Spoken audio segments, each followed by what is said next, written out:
Assalamu alaikum wa rahmatullah wa barakatuh. Paix sur ceux qui suivent la guidée. Paix et bénédiction sur le prophète sallallahu alayhi wa sallam, sur ses compagnons, ses amis, sa famille, ainsi que sur tous ceux qui le suivront de bonne foi jusqu'au jour du jugement.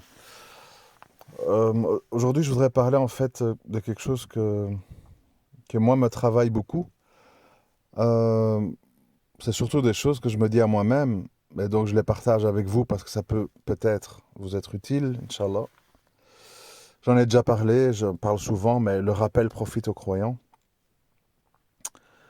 C'est qu'en fait, malheureusement, je pense que beaucoup de gens, quand on leur parle de foi, euh, et qui ne connaissent pas bien les conditions de la foi et les annulations de la foi, parce que bon, ça, c'est déjà un terrain très miné où les gens sont pas très au courant, n'ont pas vraiment fait. Il faut faire des recherches. C'est vrai que c'est pas bien expliqué, où il n'y a pas beaucoup de documentation là-dessus, parce que ça fait jamais plaisir de dire aux gens ou d'entendre ce qui annule sa foi ou de quoi est composée la foi. Les gens pensent juste que c'est bon.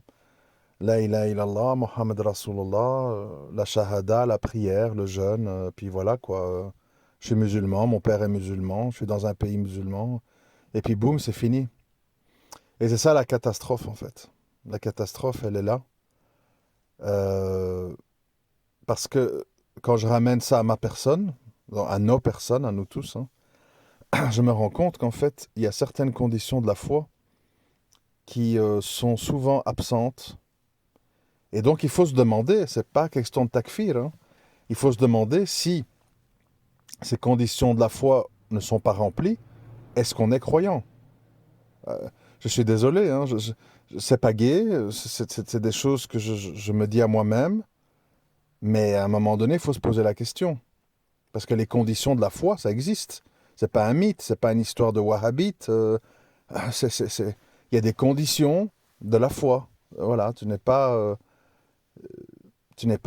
musulman comme ça sans le savoir. Bon. Alors parmi ces conditions de la foi, je ne vais pas toutes énumérer. Vous tapez dans Google les conditions de la foi, islam, et puis vous verrez croire dans tous les messagers, les livres, etc., etc. Moi, je veux m'arrêter sur ce que je juge qui pose le plus de problèmes. Et réfléchissez bien à vos vies, à vos réactions, vous allez voir que c'est le cas. Pour moi, ce qui pose le plus de problème, c'est tout ce qui tourne autour, parce que c'est très vaste, hein. C'est tout ce qui tourne autour de la non-acceptation du destin.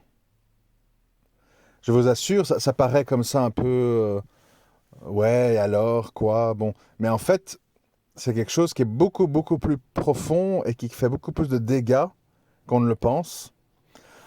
Parce que je ne compte plus, en fait, les frères et les sœurs ou moi-même, à certains moments de ma vie, hein, pas tout le temps, alhamdoulilah, mais qui ne comprennent pas à un moment donné enfin, pas qu'on comprend pas, qu'on n'assimile pas l'idée. Assimile veut dire que ça rentre dans notre cerveau et dans notre cœur. Tu peux entendre, tu peux comprendre, mais ça te pénètre pas, donc tu n'es pas conscient, parce que ça aussi, bon, c'est une parenthèse, il y a l'acceptation de la foi, c'est une chose, je vais revenir dessus. Et alors, il y a quelque chose qui se greffe là-dessus.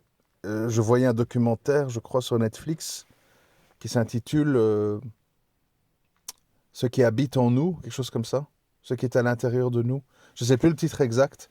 En gros, bah, ça parle, le premier épisode, c'est sur le cœur. Donc on voit, en fait, c'est complètement hallucinant. Enfin, tu es dépassé, hein. C'est-à-dire que notre corps est un univers. Notre corps est un univers. Avec avec un cœur qui pompe des milliards de fois, sans énergie, sans moteur, sans... Enfin, subhanallah, il faut que je vous dise. Bon, c'est... On est dans le domaine de l'hallucinant, quoi, hein.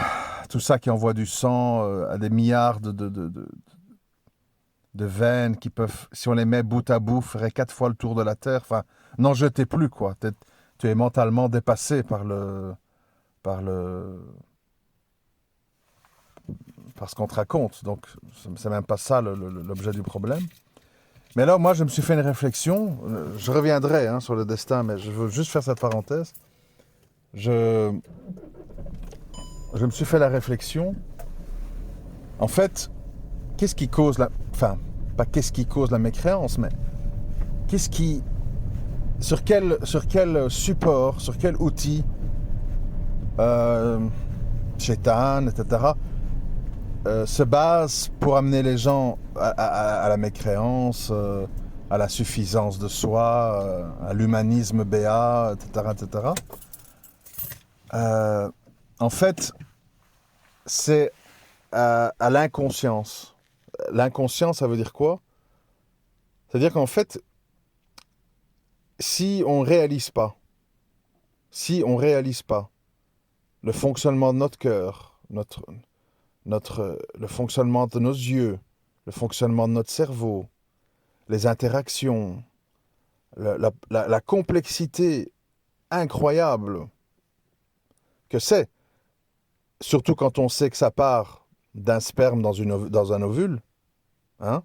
Ça part pas d'un labo où tu assembles des microchips avec des mémoires et des filaments.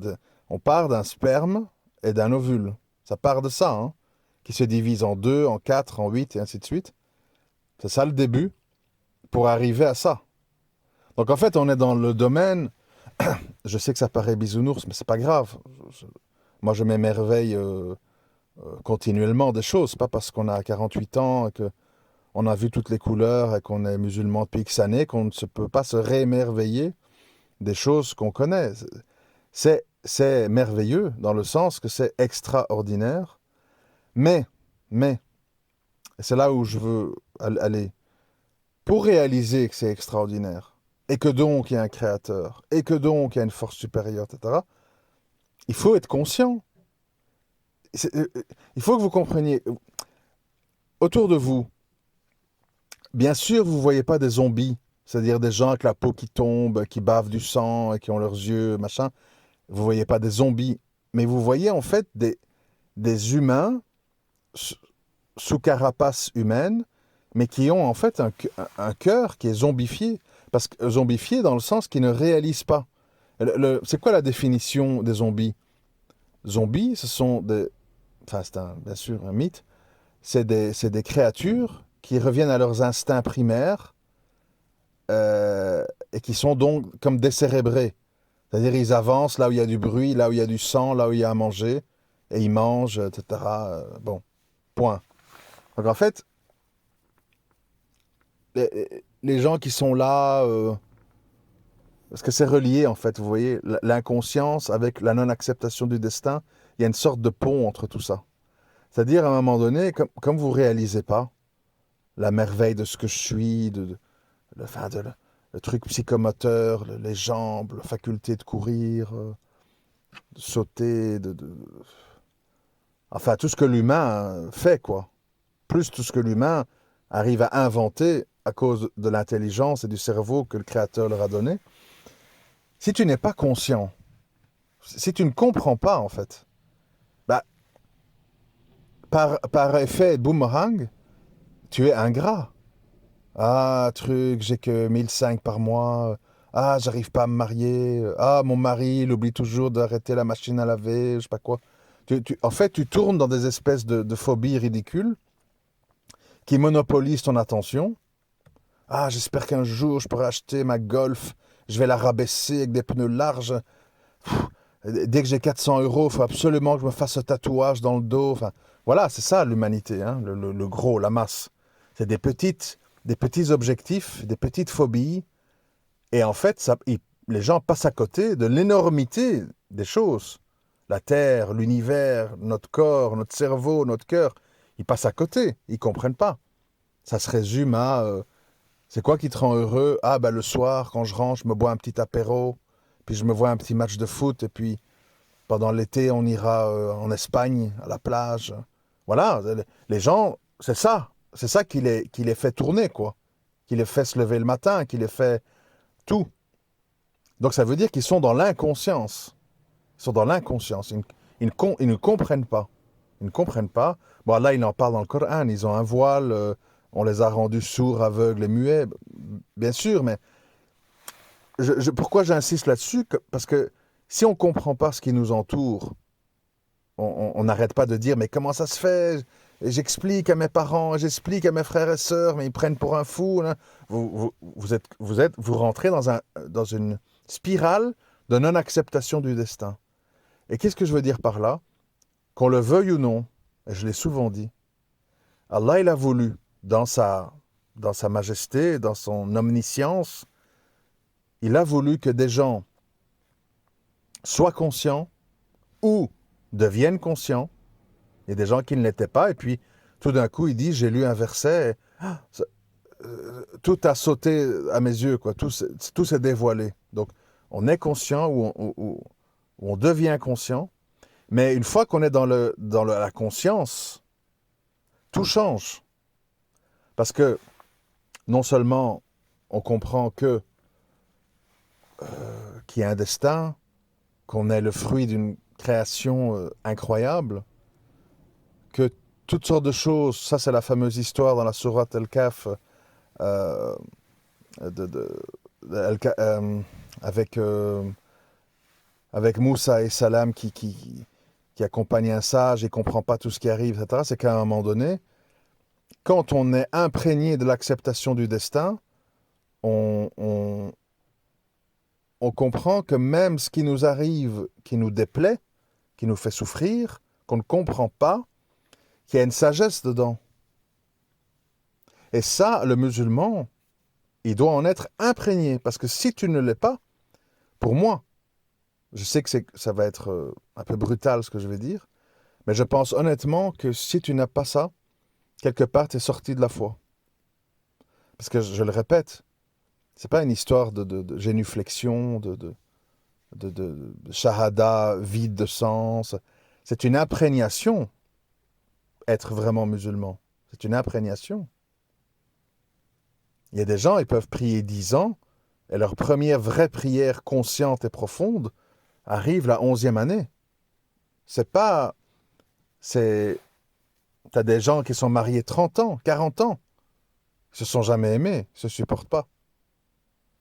Et alors les gens, ils quittent l'autre, parfois très vieux, j'en entends des histoires comme ça, très vieux. Alors les gens disent, ouais, il a voulu une jeunette ou quoi.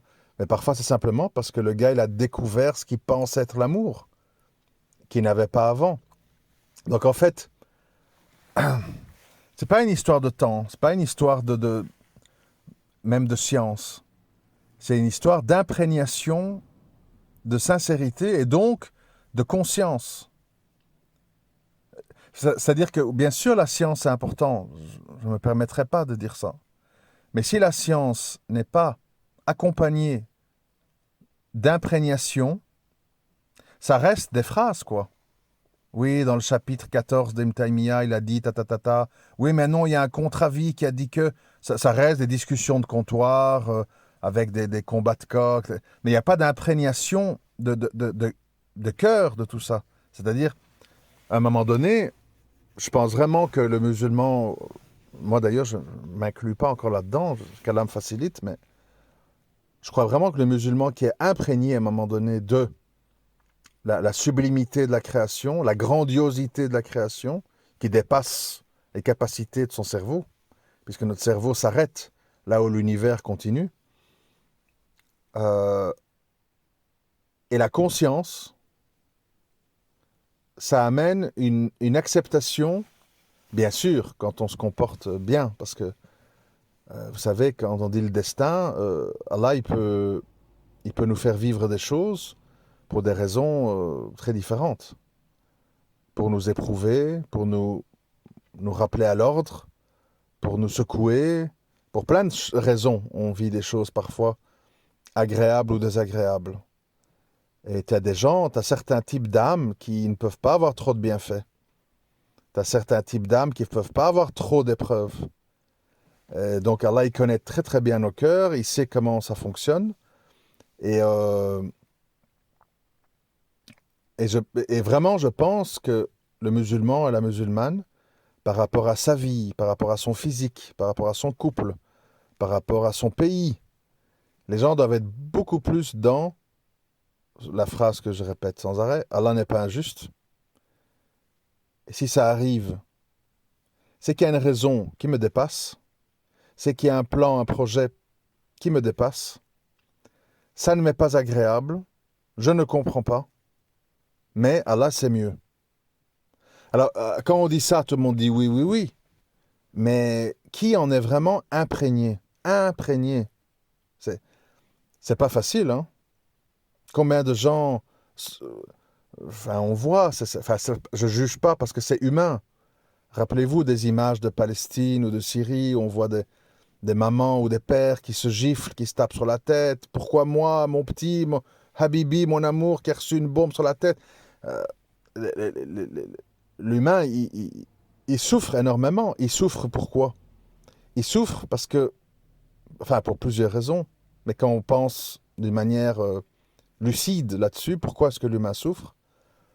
L'humain souffre parce que il oublie qu'on va tous mourir et que donc que tu meurs jeune, moins jeune ou vieux, ce n'est qu'une question de temps et que parfois vivre longtemps, c'est pas spécialement bien parce que tu peux accumuler des péchés. Donc, on va dire, bon, je vais être un peu cruel, mais bon, on va le dire quand même.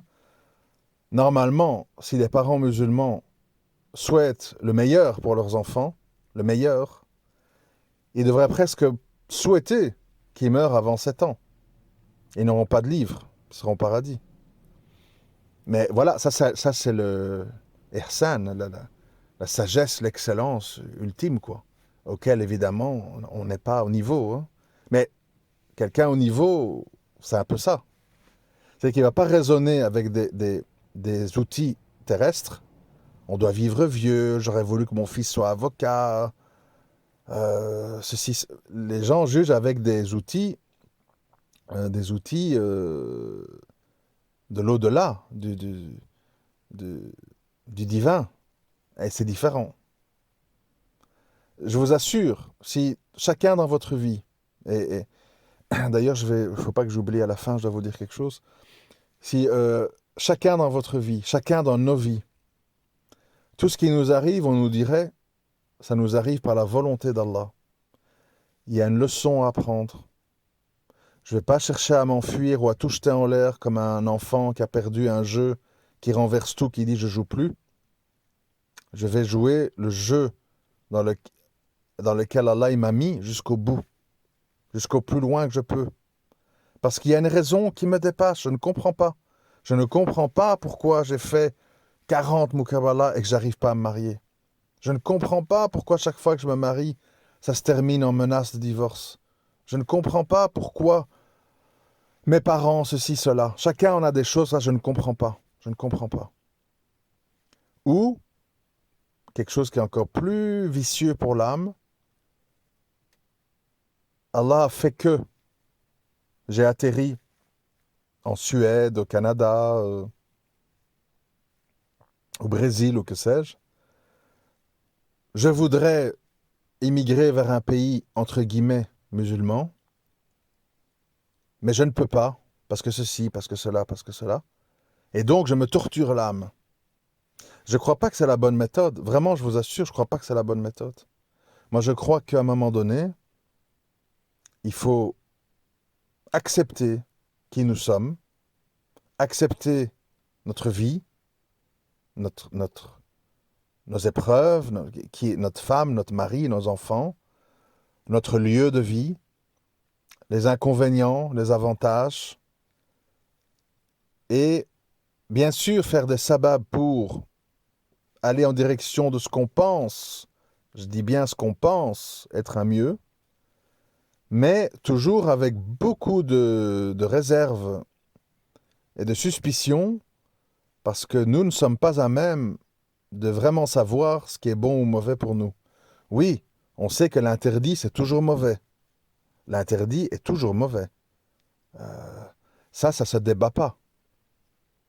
La question, c'est le reste. Est-ce que je dois absolument me chercher à me marier coûte que coûte? Ou peut-être mes difficultés font que Allah veut que je réfléchisse dans mon célibat. Est-ce que je dois absolument, à chaque dispute, penser au divorce? Ou plutôt de me dire, qu'est-ce que j'ai fait qui a amené à ça, qui a provoqué ça, et le réformer? Est-ce qu'à chaque débat, je dois m'imposer sur mon père et lui dire tu ne connais rien, ceci, cela, ou je dois essayer une autre méthode? C'est-à-dire, l'être humain, il a ainsi fait que souvent, il est dans une logique de fuite, de rupture, de départ. Parce que l'humain n'aime pas non seulement travailler son âme, mais aussi accepter le destin qu'Allah lui a assigné. Alors parfois, il l'accepte parce qu'il n'a pas le choix. Si tu mesures 2 mètres et tu pèses 140 kilos, tu peux rien faire.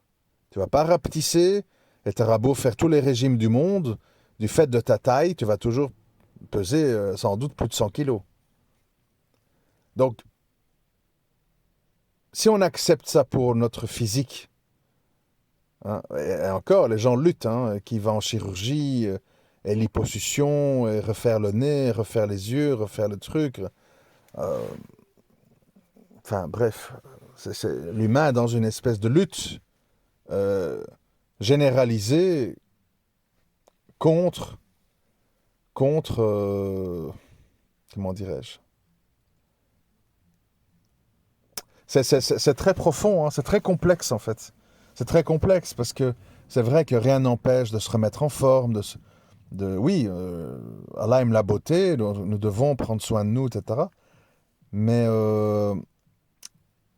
où est la frontière avec le fait de ne pas accepter qui on est, de ne pas accepter sa vie? Où se trouve le curseur? C'est ça le problème. Et parfois, Shaitan nous pousse trop loin. Mais bon, bref, je ne vais pas m'aventurer là-dedans. Et donc, tout ce fameux binôme, ne pas avoir conscience des choses, parce que la vie, parce que les fréquentations. Vous savez, faut pas croire que c'est très loin de nous, hein. Moi, je vous mets un jogging, je vous mets dans un appartement très petit avec trois quatre frères et sœurs, et donc vous restez le plus en dehors de chez vous possible, parce qu'il n'y a pas de place, il y a du bruit, vous avez mal à la tête, et vous êtes en bas, ça fume du chichon, il y a du rap, vous avez besoin de thunes. Vous ne croyez pas, hein? Croyez pas que vous allez résister très longtemps à rejoindre le mode de vie de certains délinquants qu'on dénonce. Il faut faire très attention. Il faut faire très attention parce que euh, on est ce qu'on est parce qu'Allah, dans sa miséricorde, nous a peut-être assigné un contexte de vie qui nous préserve. Je veux dire, de nouveau, on revient à être remerciant envers Allah, ne pas être dans l'ingratitude, à toujours voir ce qu'on n'a pas, à toujours voir ce qu'on n'a pas. Regarde ce que tu as, regarde où tu vis, regarde qui tu fréquentes, regarde déjà rien que le fait d'être en bonne santé. L'humain prend pour acquis d'être en bonne santé. Ah, je me réveille le matin, oui, je sens les odeurs, je vois, je touche. Je marche. Ah oui, quoi? Il y a des gens, ils marchent pas. Il y a des gens, ils voient pas. Il y a des gens, ils entendent pas. Il y a des gens, euh, ils ont plein de contraintes, de contrariétés. Et c'est parfois eux qui disent le plus, Alhamdulillah. Moi, j'ai très peur de ça, hein. J'ai très peur, en fait, de ne pas être conscient des bienfaits et de ne pas accepter le destin. En tout le temps, voulant dire c'est les autres, euh, comment rejeter la faute, pourquoi ça n'arrive qu'à moi, ou ce qu'on entend, tous les hommes. Moi, ça me choque, hein. Bon, je sais que certains d'entre vous vont se sentir visés, mais c'est pas des attaques personnelles, c'est parce que ça peut tous nous arriver de le dire, donc c'est des attaques envers notre âme, à nous tous, en fait. Mais vous savez, quand vous entendez des sœurs qui disent tous les hommes des salauds, tous des bras cassés, ou les frères, ouais, les femmes d'aujourd'hui, franchement, ben, je crois pas que ça sert à grand chose de dire ça. Nous sommes un peu les enfants perdus d'une époque complètement immature, déresponsabilisante. On essaye de rester croyant dans tout ce bazar. C'est pas facile. On a plein de mauvais exemples. Je vais pas les citer parce que bon, c'est dans tous les domaines. Donc, il faut plutôt se dire, selon moi, euh,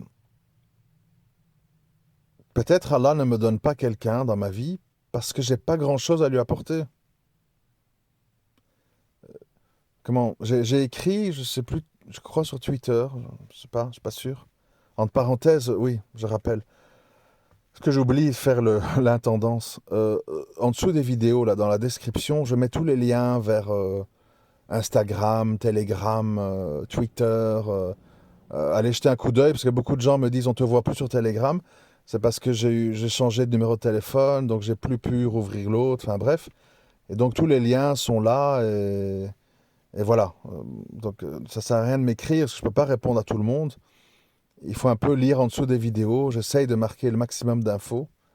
Euh, donc allez voir en dessous de cette vidéo, vous aurez tous les liens qui vous dirigeront vers tout ce qui est relié à moi en fait. Voilà. Bon, je disais quoi? J'ai écrit sur Twitter, je ne sais plus trop comment, mais ça voulait dire ceci. À un moment donné, euh, il faut peut-être accepter d'être seul, avec tout ce que ça suppose d'inconvénients, quand on pense que les autres n'ont rien à nous apporter, que nous n'avons rien à apporter aux autres. Vous savez, je pense que certains d'entre nous ont tellement de travail à faire sur eux-mêmes qu'ils n'ont rien à apporter à quelqu'un d'autre. C'est cruel, mais moi, je suis là pour vous essayer d'être franc avec vous. Je ne suis pas là pour raconter des histoires, quoi. Et donc, à un moment donné, peut-être c'est une grande rahma qu'Allah vous rend le mariage difficile. Je sais que personne n'aime dire je n'ai rien à apporter à l'autre, mais c'est possible. C'est possible. Je sais pas, imaginez, vous êtes un homme, vous n'êtes pas bricoleur, les enfants vous fatiguent vite, la psychologie féminine, vous la trouvez trop complexe, fatigante, ennuyante, vous n'êtes pas très porté sur la sexualité, ou à un moment donné, il faut se dire, qu'est-ce que je vais apporter à une femme? Et- ou l'inverse, hein, qu'est-ce que je vais apporter à un homme? Il y a des femmes, je sais pas,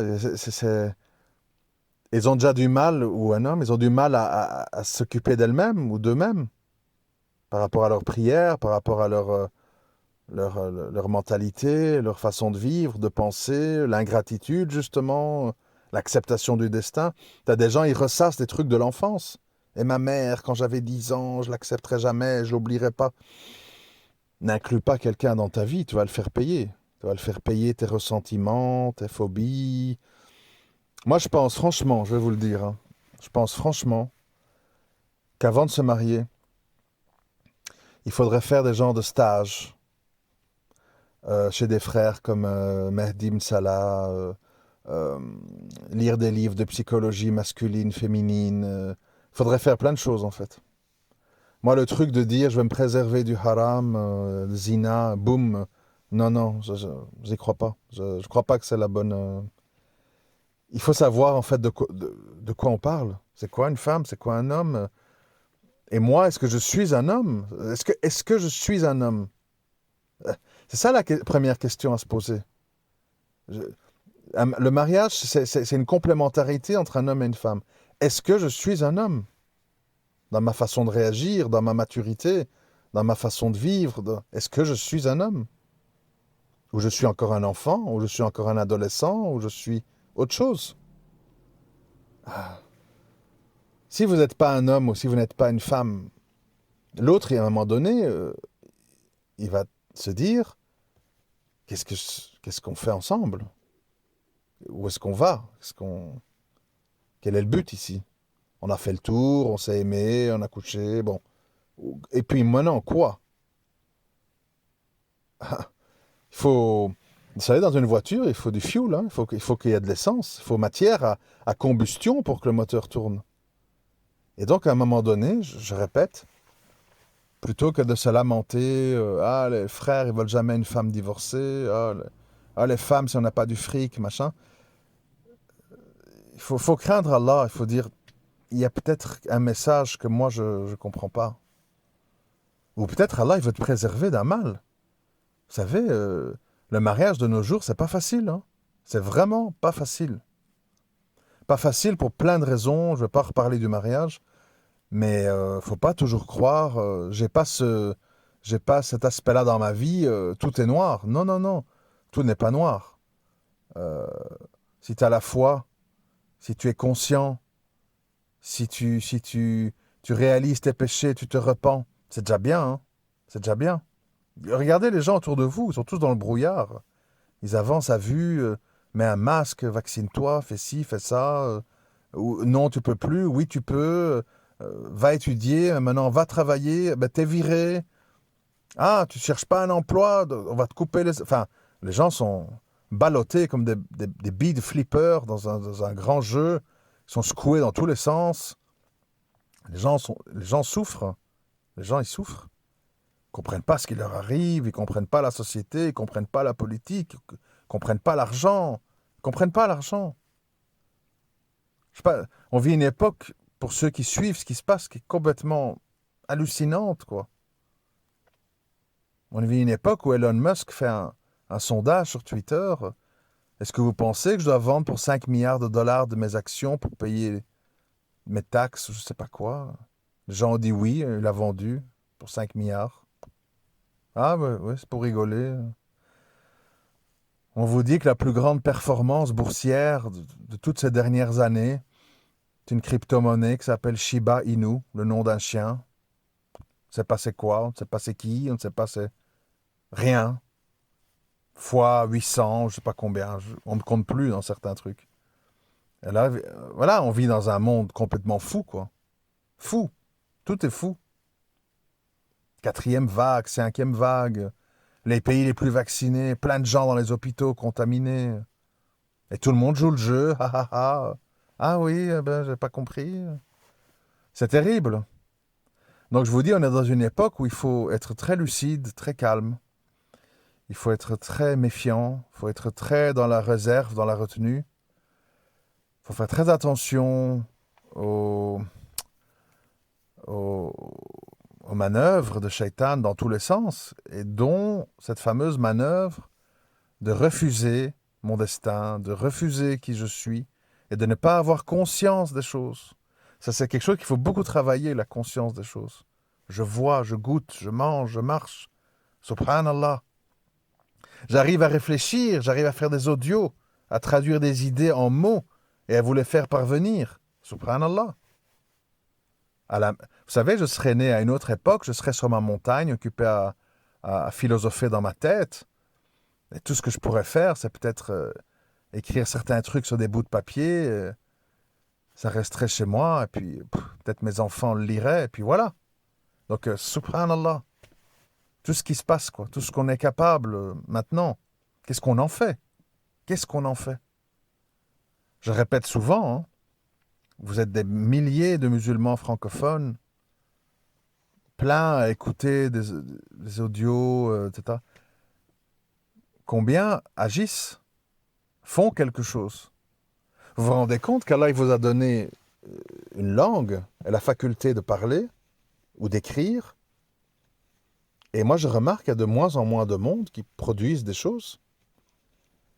Alors les gens vont dire, ouais, mais c'est l'islamophobie, on peut plus. Moi, est-ce que je suis occupé à dire des choses qui tombent sur le coup de l'islamophobie? Non. Je parle du destin, je parle de la conscience, de notre création. On va pas venir casser ma porte pour ça, hein. Jusqu'à nouvel ordre, c'est pas interdit, hein. Alors, oui, pourquoi ne pas parler des choses dont on peut parler et qui sont utiles aux autres? Pourquoi? Ça aussi, c'est fait partie de la conscience. Allah m'a donné des facultés. Est-ce que je les utilise? Est-ce que j'en fais quelque chose? Plutôt que de voir tout ce qui va pas. Et j'arrive pas à me marier, à mon travail, à la hijra, tatati, et tatata. Et le reste, et le reste. Est-ce que tu écris? Est-ce que tu, est-ce que tu, est-ce que tu partages des choses? Ou tu n'es juste qu'un consommateur? Ah, je me mets sur YouTube, je vois une vidéo derrière l'autre, j'écoute, j'écoute, j'écoute, j'écoute, j'écoute. Et tout ce temps-là, ben, je suis pas avec madame et les enfants, je me distrais. Ah oui, tu suces, mais est-ce que tu recraches quoi? Est-ce que tu fais des synthèses auprès de tes frères, de ta femme, de ta famille, de tes parents? Est-ce que tu t'en sers pour, pour expliquer certaines choses? Ou ça sert juste à te divertir? Ah, bah tiens, un bout, il explique son truc en prison. Ah, c'est intéressant. Ouais, mais il faut que ça serve à quelque chose. Il faut que ça déclenche des choses. Moi, je refuse. Bon, après, chacun fait ce qu'il veut, hein. Mais moi, je refuse d'être un amuseur public ou d'être une distraction. Moi, je fais cet effort de prendre du temps. Pourquoi? Parce que j'estime que c'est mon devoir de, de partager certaines réflexions dont je sais que la plupart des gens ne prennent pas le temps de réfléchir à ça. Je pense que c'est mon devoir de le partager pour qu'une personne à gauche, à droite, ait un peu une petite étincelle. Ouais, tiens, c'est vrai, j'arrête pas de me plaindre que j'arrive pas à me marier, mais subhanallah, je suis en bonne santé, je fais du sport. Euh, je sous-estime les bienfaits d'Allah. C'est important de rappeler ça aux gens. C'est important. Et pas toujours sur un ton et Allah dit, et crains que le jour de ton Seigneur, tu seras jugé. Non, malheureusement, il y a des gens, ça leur parle pas. Et je peux comprendre. Des fois, il faut parler comme un ami, comme à un comptoir d'un salon de thé. On ne peut pas être toujours en représentation théâtrale devant une bibliothèque avec 200 livres, occupé à lever son doigt et à faire des grands gestes. Non, il faut être parfois humain. Moi, c'est un peu mon rôle. Je suis un peu votre grand frère, votre copain, votre oncle, votre père, n'importe. Et j'essaye un peu de dire, voilà, moi je suis passé par plein de trucs, je pense à plein de trucs, et je te l'explique, je te le raconte pour que peut-être tu te dises, je suis pas tout seul, ou tu te dises, tiens, j'ai pas pensé à ça, ou que tu te dises, tiens, serait peut-être important que j'explique ça. Voilà le but. Le but, c'est pas de dire, allez, nouvel audio, on va rigoler. Euh, Est-ce qu'il a dérapé? Est-ce qu'il s'est énervé? Moi, j'aime bien Abou quand il gueule. C'est pas ça mon truc. Moi, mon truc, c'est d'essayer de gratter, d'aller au-delà des apparences, de voir qu'est-ce qui va pas et de se dire qu'est-ce qu'il faut faire pour que ça s'arrête de ne pas aller. Sinon, c'est pas utile. C'est juste du temps perdu pour tout le monde finalement si c'est pas ça. Et donc, oui, je vais vous laisser ici. Par contre, alors, je voulais vous parler d'une chose. J'ai peut-être perdu beaucoup de monde qui n'a pas été jusqu'à la fin de l'audio, mais c'est pas grave. J'ai un projet. C'est pas encore très clair dans ma tête, mais j'ai un projet parce que dans la vie, il faut évoluer. Il faut être de plus en plus efficace. Alors, comme je vous l'ai dit, moi, clairement, j'ai pas le temps. euh, j'ai pas le temps de répondre à tous les mails avec de très longues histoires, très compliquées. J'ai mes propres problèmes que je garde pour moi. J'ai des petits-enfants, enfin bref. Et donc je me dis, bon, qu'est-ce que je peux faire? Parce que je vois clairement qu'il y a une grande demande de la part d'hommes, de femmes. Bon, là, c'est plus compliqué parce que je me refuse, désolé, mais je me refuse, contrairement à avant, à être dans un rapport homme-femme direct, ça je ne fais plus. Mais pour les hommes, pour les couples, je n'ai rien contre les couples. Si l'homme il est là, voilà. Euh, je me dis, je voudrais en fait monter une espèce de structure dans laquelle je pourrais consacrer, par exemple, à travers Zoom ou un truc du genre, hein, par vidéo, ceux qui veulent pas, ben, ils n'activent pas leur caméra.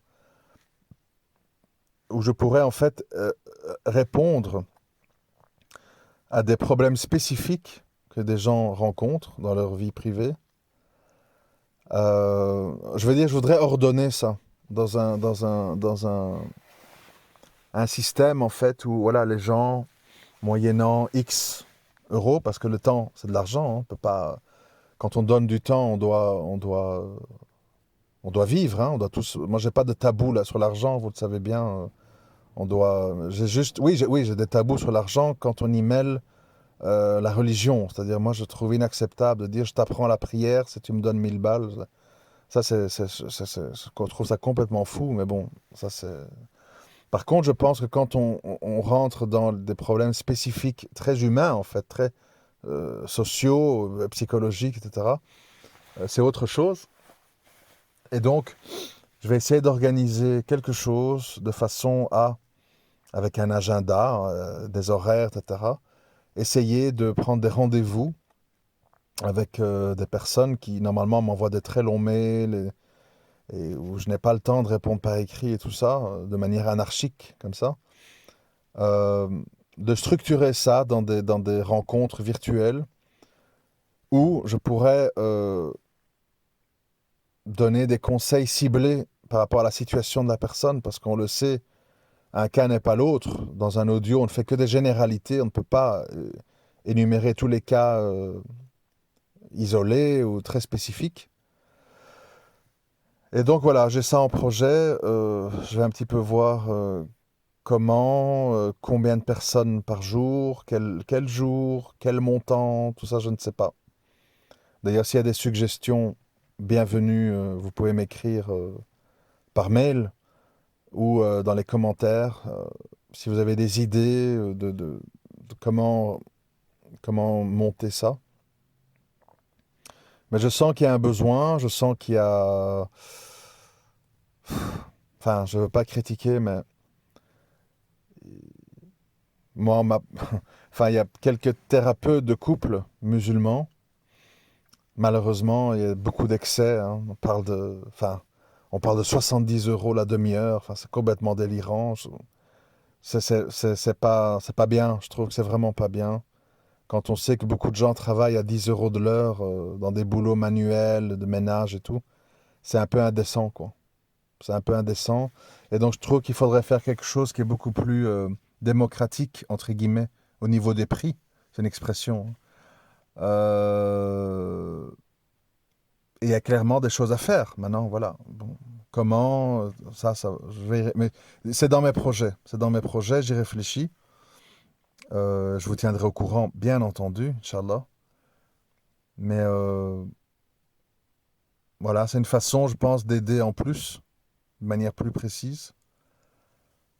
Après, bon, moi, de toute façon, les gens, quand ça sera mis en place, les gens qui ne sont pas prêts à entendre des choses qui vont les déranger, ça sert à rien de m'écrire ou s'adresser à moi, parce que moi, je ne suis pas là pour vous balader, pour vous donner des fausses solutions, pour dire ce que vous voulez entendre.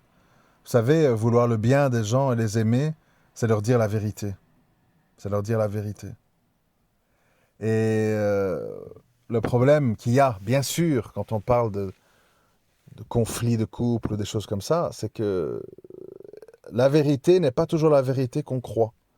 Parce que la vérité, c'est quoi? C'est pas les branches, c'est pas le tronc, c'est pas les feuilles, c'est les racines. Les racines. Et parfois, il y a beaucoup de choses à dire qui sont dérangeantes, mais qui doivent être entendues si on est sincère. Si on veut juste Abou, tu veux pas une demi-heure avec mon épouse, tu lui dis que tu lui expliques mes raisons. Moi, je suis pas votre outil, je suis pas votre pion pour manipuler votre femme ou votre mari. Moi, je suis là pour dire ce que j'estime. Après, écoute des deux sons de cloche et compagnie. Je suis là pour dire ce que je pense être la vérité, contre l'un ou contre l'autre. Et parfois, tu peux avoir un frère, tu l'aimes beaucoup, mais tu vas lui dire, mon frère, ça va pas parce que ça chez toi, ou ma sœur, ça chez toi. Et c'est ça qui est la source de tout. Et donc, ça sert à rien de parler des feuilles et des branches si la racine du problème n'a pas été comprise, acceptée, soignée. Tu perds ton temps. Enfin voilà. Je vous laisse ici. Oh là là, 45 minutes. Désolé. Je vous laisse ici. Vous serez tenu au courant. Et sachez bien que je lis tous vos commentaires, hein. Je réponds pas, mais je mets toujours un pouce ou un cœur. Je lis vos commentaires. Donc c'est pas du tout du temps perdu quand vous écrivez. Simplement, pour des questions de temps, je ne peux pas répondre très longuement à chaque commentaire. Voilà, à très bientôt, Inch'Allah. Assalamu alaikum wa rahmatullahi wa barakatuh.